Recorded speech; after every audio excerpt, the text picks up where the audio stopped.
খেলার জগতে সবচেয়ে ক্রিটিক্যাল ম্যাচ ছিল আমার এটা। ইন্ডিয়ান এক প্লেয়ার, বিশ্বাস করতে পারবেন না ভাই, এতটা যে ভালো খেলছে, আমি নিজে ফাঁদে ফেলতে গিয়ে উল্টা আমি নিজেই ফাঁদে পড়ে যাই। এমন প্লেয়ার ভাই, বিশ্বাস করতে পারবেন না। আপনার গেমটা পুরোটা দেখেন, তারপরে বুঝতে পারবেন। দেখছেন খেলার সিস্টেম? কিন্তু সবচেয়ে মজার ব্যাপারটা হলো এই ম্যাচটা যে আমি জিতবো ব্ল্যাক গুটি নিয়ে, এটা আমি কখনো কল্পনা করতে পারিনি। এই ম্যাচটা আমার হবে। আর ভাই যেভাবে চেকমেট হয়েছে, এটা কেউ কল্পনা করে নাই এইভাবে চেকমেটটা হইতে পারে। আমি যতদূর মনে করতে পারি যে ওই প্লেয়ারটা হতভম্ব হয়ে গেছে যে এইভাবে চেকমেট দেয়, এইভাবেই চেকমেট হতে পারে।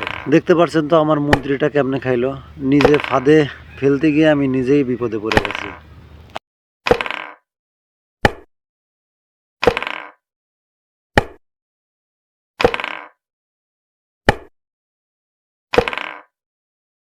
এইখানে একটা জিনিস কল্পনা করেন, ওই কস দিয়ে যে এই নৌকাটা খাবে, এটা আমি কখনো কল্পনা করতে পারিনি। আমি চিন্তা করছি ঘোড়া দিয়ে মন্ত্রীকে একটা চেক দিব, মন্ত্রীকে। ওইটা কিন্তু আমাকে সুযোগ দেয় নাই, এখন চেক দিয়ে দিছে। দেখছেন, ঘোড়া না থাকলে চেক মেট হয়ে যেত। তবে আমার নৌকাটা খাওয়ার পর আমি মনে মনে ভাবছিলাম যে আমার এই খেলা আমার কপালে নাই।